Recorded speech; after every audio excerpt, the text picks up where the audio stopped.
Una de las cosas que me encanta sobre esa serie de sermones es que nos permite tomar tiempo de profundizar en los textos que normalmente reservamos solamente para Semana Santa. Y si consideramos que casi la mitad del Evangelio de Juan y parte de Lucas contiene información de eventos que ocurrieron durante Semana Santa, es de nosotros entender a niveles más profundos que tiene para nuestra fe. Hoy día estamos enfocándonos, antes de comenzar la Semana Santa, en qué significa la resurrección para nuestra vida hoy día. Y quiero comenzar con la pregunta al respecto a la resurrección. ¿Usted cree que Jesús literalmente, físicamente, se levantó un cuerpo que estaba muerto, sin respirar, envuelto en una tumba? ¿Usted cree que ese cuerpo se levantó a una vida plena y comenzó a caminar, enseñando y dando de su poder y su espíritu a las personas que estaban a su alrededor? Porque parece sencilla la pregunta, pero mucho de lo que he leído en preparación para hoy me ha hecho considerar, y creo que es cierto, que en muchos momentos de nuestras vidas hablamos de la resurrección como un concepto que la vida en Dios sobrevence la muerte, un concepto que la luz siempre la luz siempre brilla en la oscuridad. Tomamos el metáforo de la fe creyendo que la resurrección nos dice que Dios es presente, pero para entender a niveles profundos lo que Dios nos está enseñando, la pregunta queda: Jesús se levantó en cuerpo de la muerte a una vida resucitada. N.T. Wright, que es un teólogo en Inglaterra, habla del hecho que muchas personas se imaginan que la resurrección es como una fantasía o una forma de hablar de la vida después de la muerte. Y sabemos que muchas personas en la fe antes de Jesús hablaba de las almas que iban a estar con Dios o de lo que iba a pasar después de esta vida.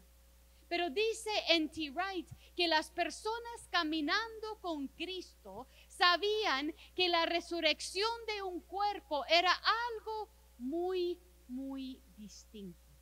Algo tan profundo que transformó no solamente sus vidas personales, pero su entender de todo el ministerio de Jesucristo. Andy Stanley dice que no era la enseñanza de Jesucristo que formó la iglesia. Óigame bien.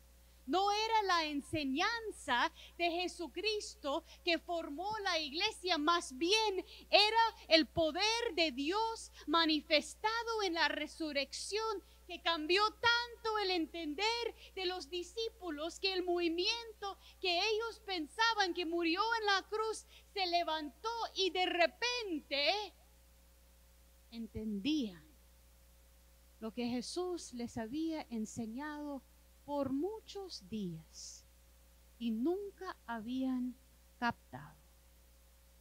¿Cómo es que podemos entender y creer en un evento tan extraordinario como la resurrección? Yo creo que parte de lo que nos ayuda hoy día es ver la experiencia de las personas que estaban allí en ese primer mañana de resurrección. Yo leí para ustedes de Juan 20, y les pido, les imploro que por favor saquen sus Biblias. En Juan 20 es donde encontramos a María Magdalena yendo a la tumba, pero no yendo a la tumba en búsqueda de resurrección. María Magdalena está yendo a la tumba convencida en su corazón y en su mente que el movimiento de Jesucristo ha terminado. ¿Y por qué va a creer otra cosa? Ella estuvo allí cuando Jesús suspiró su último.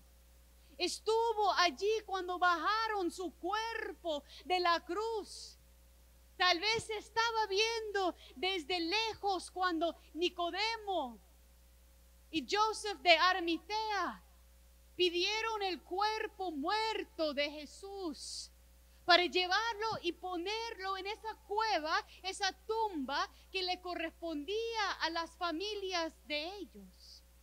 María Magdalena había sido testiga del sufrimiento de Cristo, de su gran perdón para todos nosotros, de los momentos en los cuales gritaba a Dios: ¿por qué me ha abandonado? Pero María había visto con sus propios ojos que eso ya llegó a su fin. Quiero que ustedes se imaginen los momentos en tu vida cuando cree que las cosas han llegado a su fin. Cuando una relación ha llegado, según tu criterio, a su fin. Cuando tu esperanza ha llegado a su límite. Cuando la vida de un ser querido ha llegado a su fin terrenal. Los momentos en tu vida cuando has llegado al fin y has visto con tus propios ojos. ¿Cuántos me han dicho: pastora, pero usted no ve, usted no escucha, ya no hay esperanza, eso ya se terminó? Y no cree, yo tengo los momentos también. Momentos cuando veo partes de un ministerio, partes de un proyecto de vida, partes de una esperanza, y digo entre mí misma: hasta aquí llega. Esa cosa se murió. Entra Jesús. Entra Jesús con el poder de la resurrección. Lo otro quiero que ustedes se imaginen conmigo. Es el nivel de emoción que llevaba María y Pedro y Juan en sus corazones. Era el jueves. En la noche, cuando Jesús estaba en la mesa compartiendo con ellos, enseñándoles como Él ha hecho con frecuencia como su maestro. Y ya estaba llegando a unas enseñanzas muy difíciles. Estaba en la mesa donde estaban compartiendo el pan y las copas de vino, diciendo Él que en vez de solamente recordar la obra de Dios con el pueblo de Israel cuando estaba en esclavitud con Egipto, y el ángel de la muerte pasaba encima de las casas marcadas con la sangre del cordero, Jesús estaba diciendo: esa cena que estamos compartiendo no solamente recuerda del pasado, pero está dándote información del futuro.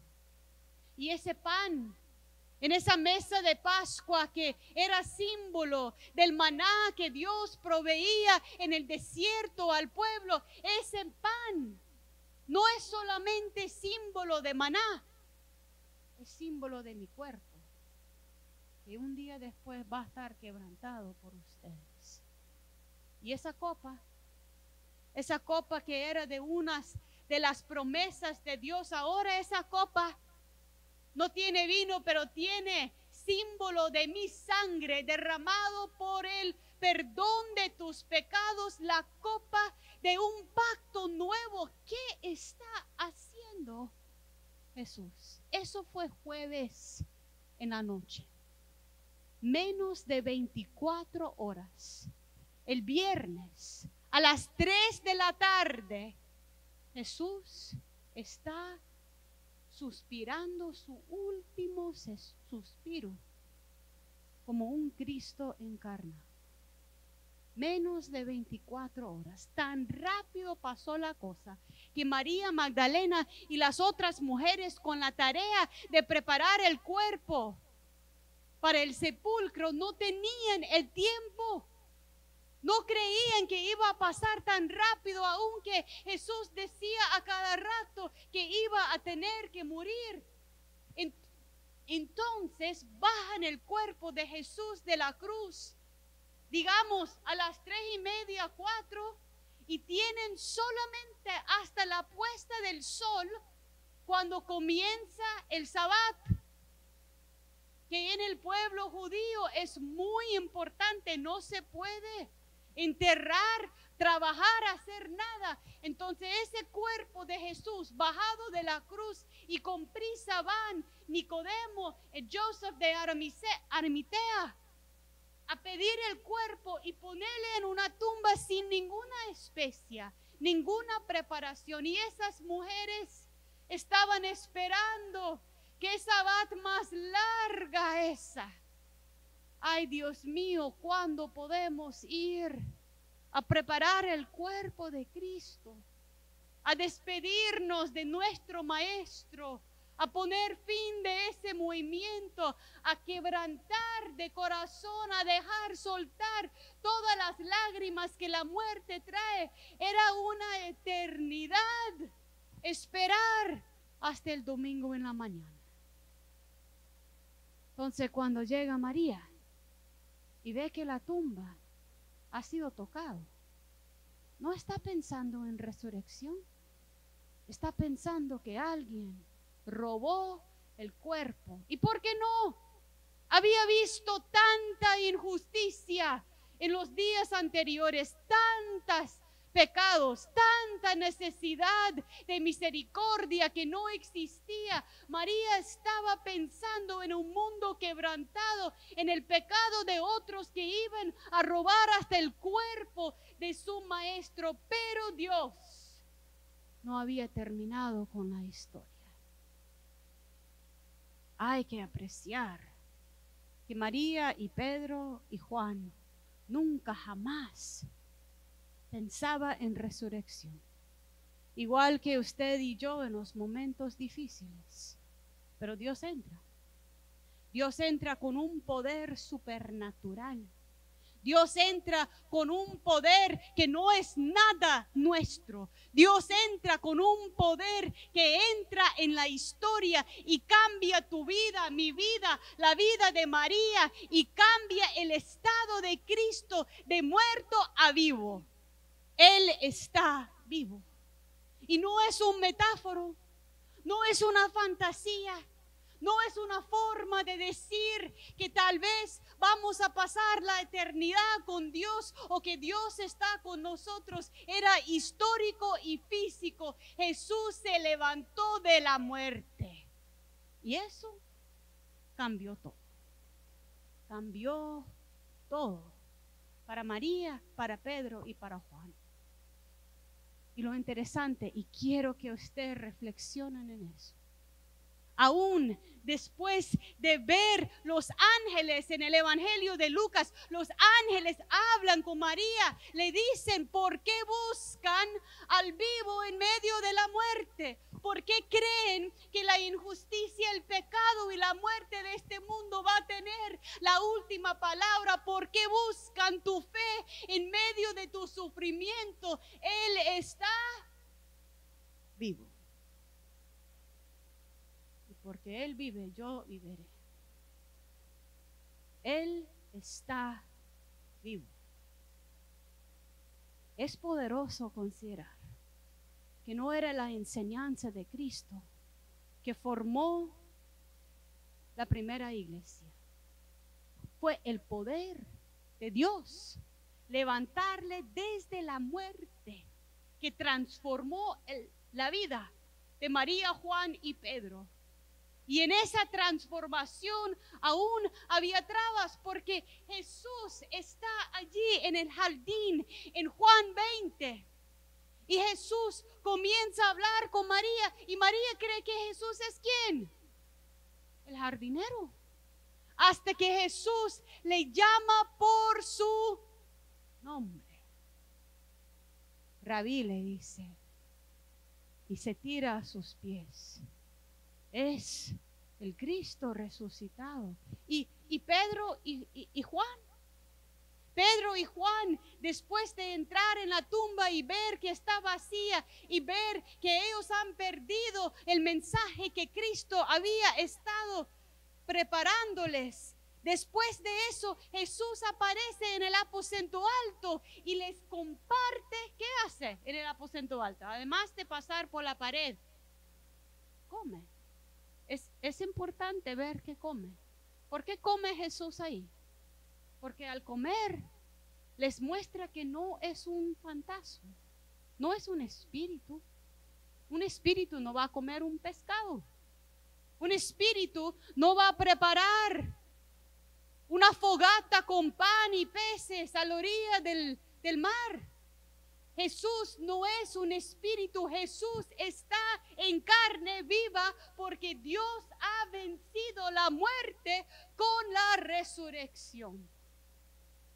Y cuando lo creemos de verdad, cambia todo.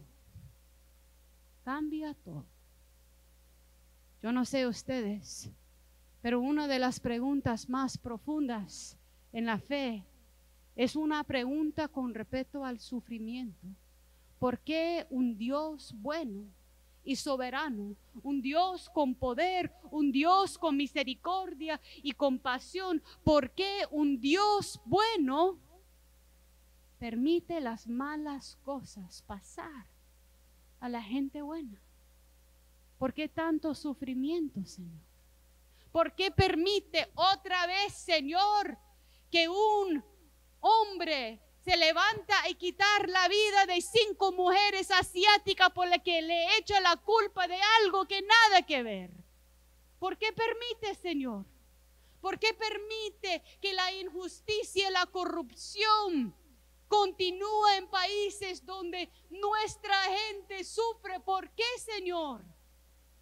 ¿Por qué, Señor, me permite sufrir? ¿Por qué tantas personas de mi familia han muerto? ¿Por qué, Señor, si usted es bueno y soberano, hay tanta dificultad en esta vida? Andy Stanley and N.T. Wright y yo les digo, Dios ya entró, Dios ya respondió. La resurrección es la obra de Dios en esta tierra una vez por siempre, venciendo el pecado, la muerte, la injusticia y el sufrimiento. Cuando vemos el poder de la resurrección y vemos todo lo demás con ojos de fe, cambia todo. Ay, pero pastora me dice, todavía me duele.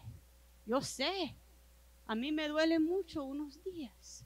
Pastora, todavía me siento sin fuerza y no puedo continuar. Yo sé, igual me siento así en días. Pastora, yo no puedo ver la injusticia tanto. ¿Por qué y por cuánto tiempo? Yo sé. Por eso somos llamados a ser personas de la resurrección. Por eso María escucha a Jesús hablarle por nombre y todo el miedo y duda que tenía se cae en el poder de su amor por ella. Por eso Pedro y Juan, tan desorientado aún después de ver el Cristo resucitado, ellos vuelven a pescar. No has hecho eso. Jesús se te ha manifestado en una forma poderosa. Has sentido la gloria, la presencia de Dios. Pero el día siguiente uno pregunta, ¿pero cómo integro eso en mi vida? ¿Qué hago con esa experiencia con Dios y mi sufrimiento diario? ¿Qué hago? Mejor vuelvo a Galilea a pescar, dice Pedro. Y Pedro vuelve a pescar. Ni a Cristo reconoce, dice el texto, hasta que Cristo le dice, pon tus redes a aquel lado. Y la red se llena de tanto pescado. ¿Cuántos? 153. Está por reventar la red. Y en ese momento Pedro sabe otra vez, ese Cristo resucitado está conmigo. Mi vida tiene abundancia en su presencia. Y aún en ese mismo momento, en Juan 20 y 21, Cristo le dice a Pedro que va a experimentar sufrimiento. Aún la resurrección no quita el sufrimiento de Pedro. Jesús le dice, un día vas a poner una faja y extender tus manos. Y dice el mismo texto, eso era para recordarle la forma que iba a morir. Pero cuando uno está siguiéndole a Cristo, cuando uno cree verdaderamente que la resurrección ha triunfado sobre la muerte, es una experiencia de vida distinta. Entonces, me preguntan, ¿qué hacemos, pastor? Si yo llego al punto a creer en la resurrección, si llego al punto de creer en Jesús, que ha vencido la injusticia, el pecado y la muerte, ¿qué hago con mi vida? Y vamos a Juan 21.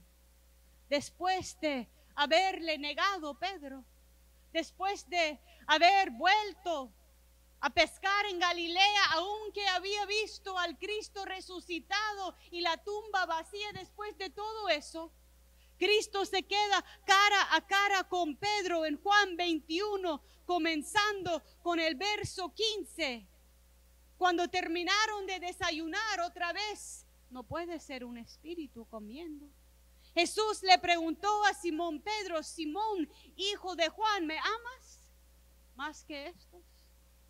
¿Me amas más que tu sufrimiento? ¿Más que tu obra de pescar? ¿Más que los otros discípulos? ¿Me amas, Pedro? Sí, Señor, tú sabes que te quiero, contestó Pedro. Apacienta mis corderos, le dijo Jesús. Y volvió a preguntarle, Simón, hijo de Juan, ¿me amas? Sí, Señor, tú sabes que te quiero. Cuida de mis ovejas.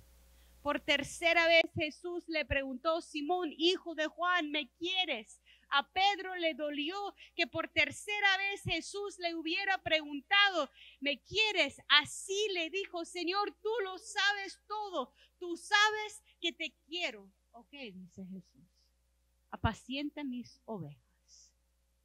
De veras te aseguro que cuando eras más joven te vestías tú mismo, ibas a donde quieres, pero cuando seas viejo extenderías las manos y otro te vestirá y te llevará a donde no quieres ir. Esto dijo Jesús para dar a entender la clase de muerte con que Pedro glorificará a Dios. Después de eso añadió, sígueme, apaciente mis ovejas, cuida de mi gente y dar tu vida, manos extendidos, para que la gente conozca de mi gloria. Y en medio de todo eso, sígame, Pedro. Y haciendo referencia a lo que Jesús había enseñado el jueves, le dice, déjame a mí lavarte los pies, déjame derramar mi amor sobre usted, porque por mi amor en ti el mundo va a conocer que me pertenece. Amarse uno al otro como yo te he amado. Es impresionante el poder de la resurrección, de cambiar la vida de Pedro, de Juan, de María Magdalena. Y aunque toda la enseñanza de Jesús fue buena, Y aunque todo lo que Jesús hizo con su vida les llevó a tener una experiencia transformadora, la resurrección es el fundamento de nuestra fe. Porque es el momento cuando Dios muestra que tiene poder sobre la injusticia, el pecado y la muerte. Y cuando muestra en su poder la grandeza de su amor. La resurrección es la fundación de nuestra fe. No una promesa de estar con Dios por siempre, pero un acto histórico, físico, verdadero, que cambió el mundo desde el momento que Dios se levantó de la tumba. No buscan lo vivo en medio de lo que está muerto. Crean que Él ha resucitado y porque Él vive, nosotros todos viviremos.